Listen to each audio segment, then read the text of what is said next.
उसके पास अमृतत्व नहीं था, फिर भी वह हजारों साल जिया। जब भी उसकी आंखों के पास झुर्रियां आती, वह दूध के तालाब में डुबकी लगाता और स्नान का आनंद लेता। बाहर आते ही उसकी त्वचा फिर से मुलायम हो जाती। फिर वह स्नान के पानी को गांव वालों को पीने देता। अगर कोई दूध पीकर सुंदर हो जाता तो उसे महल में खींच लाता और उसकी ऊर्जा चूस लेता, चाहे उसकी सांसों में बदबू हो या न हो। सदियों से इस दुष्ट रानी ने कई देशों और लोगों को नुकसान पहुंचाया और इसी से वह हमेशा अपनी सुंदरता में सबसे आगे रही। वह अपनी सुंदरता को लेकर चिंतित रहती है और रोज पूछती है, जादुई दर्पण, इस दुनिया की सबसे सुंदर महिला कौन है? दर्पण सुनकर सुनहरी तरलता बहाता है, जो बिना चेहरे वाले सुनहरे इंसान का रूप ले लेती है और कहता है, आप ही सबसे सुंदर हैं। जब उसने राज्य पर कब्जा किया, 18 साल बाद उसकी कैद में रही राजकुमारी शेर एक झाइयों वाली लड़की से अद्वितीय सुंदरता में बदल गई। वह रानी से 1000 गुना सुंदर थी, इतनी कि पक्षी भी उसे देखने रुक जाते। अगर कोई बाधा नहीं होती तो वह एक सुंदर राजकुमार से प्रेम कर लेती।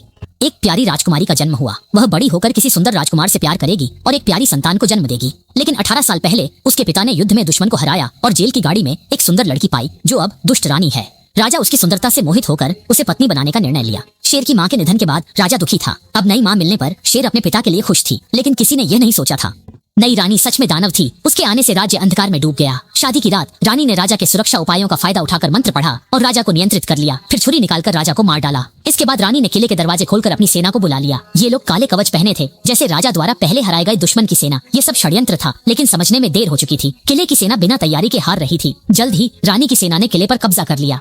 देश पर कब्जा हो गया और शेर को अंधेरे कमरे में कैद कर दिया गया। 18 साल बाद उसकी अनोखी सुंदरता जादुई आईने में देखी गई और रानी को खबर मिली। किसी के सौंदर्य के खुद से ज्यादा होने की बात सुनकर रानी गुस्सा नहीं हुई, बल्कि खुश हुई, क्योंकि इसके पीछे एक रहस्य था। वह भयानक रक्त रोग से पीड़ित थी। मानव हथियार उसे नहीं मार सकते थे और वह शक्तिशाली जादू कर सकती थी, लेकिन हर बार इसका उपयोग करने पर उसकी जीवन शक्ति घटती थी। इसके अलावा उपयोग की संख्या बढ़ने के साथ कीमत भी बढ़ रही थी, जिसे वह सहन नहीं कर सकती थी। केवल एक अनोखी सुंदरता का दिल इस दुष्प्रभाव को समाप्त कर सकता था, यहाँ तक कि वह उसे अमर भी कर सकती थी। रानी ने भाई लाओ बाई को श्वेर लाने का हुक्म दिया, लेकिन लाओ बाई ने धोखा दिया और मामला बिगड़ गया। श्वेर की सुंदरता देखकर उसकी नीयत बदल गई। वह कुछ करना चाहता था, लेकिन श्वेर ने विरोध किया। श्वेर ने छुपाकर रखे लोहे के हथियार से लाओ बाई के चेहरे को घायल कर दिया और जल्दी से जेल से बाहर भाग गई। लाओ बाई को अंदर बंद कर दिया, फिर वह बाहर भागी। 18 साल बाद उसने फिर से धूप देखी, लेकिन ज्यादा समय नहीं हुआ कि गश्त कर रहे सैनिकों ने उसे देख लिया। संकट की घड़ी थी। 2 मैना उसे रास्ता दिखा रही थी और सीवर के प्रवेश द्वार की ओर इशारा कर रही थी। वह तुरंत अंदर फिसल गया। सीवर का निकास एक चट्टान पर था। नीचे समुद्र था, जो ऊंचा था, लेकिन कोई और विकल्प नहीं था, इसलिए उसने कूदने की हिम्मत की। सौभाग्य से उसे चोट नहीं लगी और वह तट पर पहुंच गया। मैना के संकेतों का अनुसरण करते हुए उसे समुद्र तट पर एक सफेद घोड़ा मिला। वह घोड़े पर सवार होकर तेजी से भाग निकला। इस दौरान रानी के काले घुड़सवार भी पीछा कर रहे थे। दोनों तरफ के लोग भागने और पकड़ने की कोशिश में थे और इसी बीच अनजाने में वे लोग काले जंगल पहुंचे और जैसे ही किनारे पर आए, सफेद घोड़ा दलदल में फंस गया। सैनिक पास आ रहे थे, लेकिन शेर को अकेले भागना पड़ा। जैसे ही वह काले जंगल में घुसी, घुड़सवार रुक गए। कहा जाता है कि काले जंगल में हर जगह खतरे हैं। न केवल धुंध छोड़ने वाले बीजाणु हैं, बल्कि काले भृंग, डरावनी मानवाकार धुंध और इंसान से बड़े खून चूसने वाले चमगादड़ भी हैं। सबसे अजीब बात यह है कि यहाँ के पेड़ से तेल टपकता है। यहाँ तक कि रानी का जादू भी इस भयानक जंगल में काम नहीं करता। यह निष्क्रिय हो गया। केवल इनाम के शिकारी ही काले जंगल में जा सकते हैं। रानी ने कहा कि अगर वह अपराधी को पकड़ लाएगा तो उसकी पत्नी को पुनर्जीवित करेगी, और अगर उसने मना किया तो उसे मार डालेगी। शिकारी के पास विकल्प नहीं था, उसे काले जंगल जाना पड़ा। पद चिन्हों के जरिए शिकारी ने शेर की गतिविधियों का पता लगाया और उसे पकड़ लिया। उसने सावधानी बरती और सीधे व्यक्ति को नहीं सौंपा, बल्कि रानी को। वह चाहता था कि रानी पहले उसकी पत्नी को जीवित करे, लेकिन बूढ़े ने मूर्खता की और शिकारी को बताया कि रानी धोखा दे रही है। मरे हुए कैसे जीवित हो सकते हैं? धोखा खाए शिकारी ने गुस्से में कुछ सैनिकों को हरा दिया, फिर बूढ़े को लात मारकर बाबूजी के खेत में धकेल दिया, जिससे जहरीली धुंध उठ गई। शिकारी को समस्या का समाधान करने का समय नहीं मिला। वह जल्दी से भाग गया, लेकिन जब वह काले जंगल से निकलने की योजना बना रहा था तो शेर अचानक बाहर आ गई और उसने उसे 100 सोने के सिक्के देने का वादा किया, ताकि वह उसे ग्रैंड ड्यूक के पास ले जा सके। हालांकि यह नहीं पता कि इस महिला के पास इतना पैसा कहां से आया।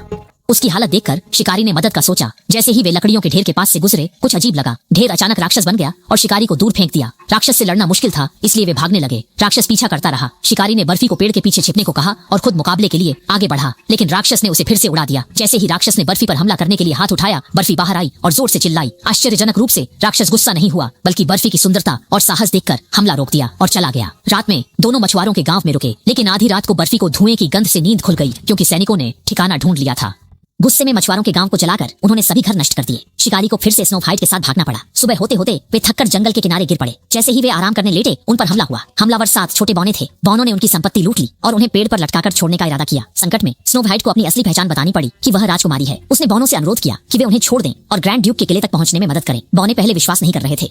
जब उन्होंने उसकी सुंदरता देखी तो बोले कि वे किसी भी मुश्किल का सामना कर राजकुमारी को सुरक्षित स्थान ले जाएंगे। उनके जाते ही महारानी के काले घुड़सवार वहां पहुंचे और छोड़े गए सामान से जान गए कि राजकुमारी पास है। इस बीच राजकुमारी का दल घाटी पार कर हरे भरे जंगल पहुंचा, जहां मशरूम पलकें झपकाते थे। कछुए की पीठ पर काई और फूल उगे थे और बेलों पर ताजा पत्तियों वाले मशरूम थे। बौनों का यहाँ एक गुप्त ठिकाना था। उन्होंने छुपाए प्याले निकाले और एक रात आराम कर फिर से यात्रा शुरू करने की योजना बनाई। कुछ घंटों बाद बौनों ने फिर से शेर राजकुमारी की पहचान पक्की की, क्योंकि एक बौने ने पाया कई वर्षों से परेशान कर रही ठंडे पैरों की गठिया अचानक ठीक हो गई, मानो राजकुमारी के पास कोई चमत्कारी शक्ति हो। उसने कब्ज की समस्या भी हल कर दी। 3 दिन से बाथरूम नहीं जाने वाली वह अचानक राहत महसूस करने लगी। अगले दिन स्नो वाइट जब जागी तो उसने देखा कि 2 परियां एक चिड़िया के पेट से बाहर आ रही हैं। वे परियां उछलकर 2 स्वर्णिम किरणों में बदल गईं और आगे तैरने लगीं, मानो स्नो वाइट को रास्ता दिखा रही हों। जिज्ञासा में स्नो वाइट सुबह की रोशनी में आगे बढ़ी। जब वह जंगल पार कर गई तो उसने देखा कि एक प्राचीन वृक्ष के नीचे एक सुंदर सफेद हिरण उसका इंतजार कर रहा है। जैसे ही स्नो वाइट पास आई, दिव्य हिरण उसके सामने सिर झुकाकर अभिवादन करने लगा, जो लंबे समय से रह रहे बौनों को आश्चर्यचकित कर गया, क्योंकि यह दिव्य हिरण सर्वज्ञानी था और भविष्य देख सकता था। उसने शिष्टाचार से शेर की ओर इशारा किया कि वही उद्धार करता है जो राज्य को रानी के काले शासन से मुक्त कर सकता है। यह दृश्य बोनो की निष्ठा को आकर्षित कर गया। तभी अचानक एक ठंडी तीर आकर दिव्य हिरण को लग गई और वह तितली में बदलकर हवा में बिखर गया। यह रानी के काले घुड़सवार थे जो फिर से पीछा करते हुए आ गए थे। शिकारी ने जल्दी से शेर को लेकर भागने की कोशिश की, लेकिन दुश्मन पीछा करते रहे। शिकारी ने शेर को अलग अलग भागने को कहा ताकि वह दुश्मनों का ध्यान भटका सके, लेकिन ज्यादा दूर नहीं जाने पर वह खुद ही पुराने दुश्मन के जाल में फंस गया।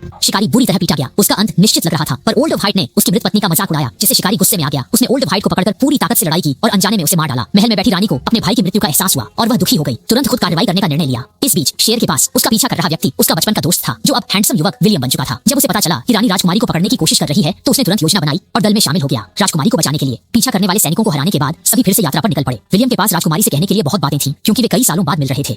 ऐसा लग रहा था कि राजकुमारी और उसके बीच दूरी बन गई है और वह पास नहीं जाना चाहती थी। वे समझ नहीं पाए कि अचानक आए इस बचपन के दोस्त के कारण राजकुमारी एक खतरनाक रास्ते पर चल पड़ी। पूर्व प्रेमी ने उसे लाल सेब दिया और कहा कि इसे खाने से सुंदरता बढ़ेगी। महिला ने बिना सोचे एक काट लिया, लेकिन जैसे ही खाया उसे महसूस हुआ कि कुछ गलत है। ये सेब नहीं था, बल्कि काले जादू से बना जहर था। और भी डरावनी बात यह थी कि उसके सामने खड़ा व्यक्ति उसका बचपन का दोस्त नहीं था। यह उसका दोस्त विलियम नहीं था, बल्कि उसकी सुंदरता से जलने वाली दुष्ट रानी थी। रानी राजकुमारी का दिल चाहती थी, क्योंकि बौने सिर्फ राजकुमारी के पास जाकर ही ठीक हो गए थे। अगर रानी उसे खा लेती तो उसे बड़ा फायदा होता। न केवल वह अपने काले जादू के असर को खत्म कर सकती थी, बल्कि अमर भी हो सकती थी। इसी संकट में सौभाग्य से शिकारी समय पर आ गया और अपने लोहे के हथौड़े से रानी को भगा दिया। लेकिन दुर्भाग्यवश राजकुमारी असली विलियम की बाहों में मर गई। विलियम ने प्राचीन कथा को याद किया, जिसमें सुंदर राजकुमार ने सोई सुंदरी को चुंबन दिया था और वह जाग गई थी। इसलिए उसने भी कोशिश की, लेकिन कोई असर नहीं हुआ। पहाड़ों और नदियों को पार करते हुए, कठिनाइयों का सामना करते हुए अंततः वह बड़े ड्यूक के ठिकाने पर पहुंच गया।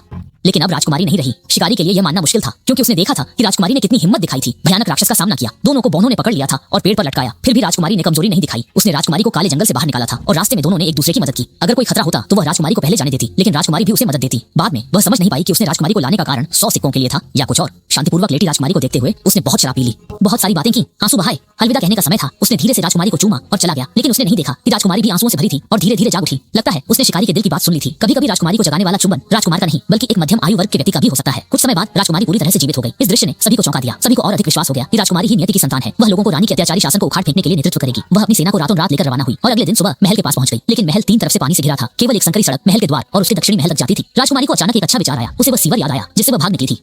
फिर उसने बौने को नाले से महल में जाने को कहा। बौना घोड़े के पीछे छिपा और दीवार पर चढ़कर रक्षकों को हराया। फिर यंत्र घुमाकर महल का दरवाजा खोल दिया। तुरंत राजकुमारी सेना का नेतृत्व करते हुए अंदर आई, जैसे रानी ने महल पर कब्जा किया था। अचानक आई सेना ने रानी के हवाई सैनिकों को चौंका दिया। राजकुमारी युद्ध के मैदान को पार कर सीधे महल की ओर बढ़ी। उसे रानी को जल्द हटाना था, लेकिन रानी अब भी बेहद शक्तिशाली थी। उसने काले जादू से राजकुमारी की सहायता रोक दी। उसकी जादू की शक्ति नहीं थी। महारानी की युद्ध कला राजकुमारी से बेहतर थी और उसने जल्द ही राजकुमारी को हरा दिया। लेकिन वह लापरवाह हो गई और जब वह राजकुमारी को मारने वाली थी, तभी राजकुमारी ने हमला कर दिया। राजकुमारी की तलवार पर पहले से ही उसका खून था। कुछ दिन पहले महारानी ने खुद को विजयी मानते हुए लगभग मरती राजकुमारी को अपनी कमजोरी बता दी थी। राजकुमारी के दिल से महारानी अमर रह सकती थी, लेकिन उसका खून उसके काले जादू को खत्म कर सकता था और उसे साधारण इंसान बना सकता था। जब 3 बूंदें महारानी के शरीर से निकाली गईं, तो वह कुछ ही क्षणों में बूढ़ी हो गई और मर गई और उसका काला जादू खत्म हो गया। जल्द ही राजकुमारी को नई रानी का ताज पहनाया गया और लोग महारानी के अंधेरे शासन से मुक्त हो गए। लेकिन राजकुमारी की नजरें भीड़ के पीछे खड़े शिकारी पर थीं।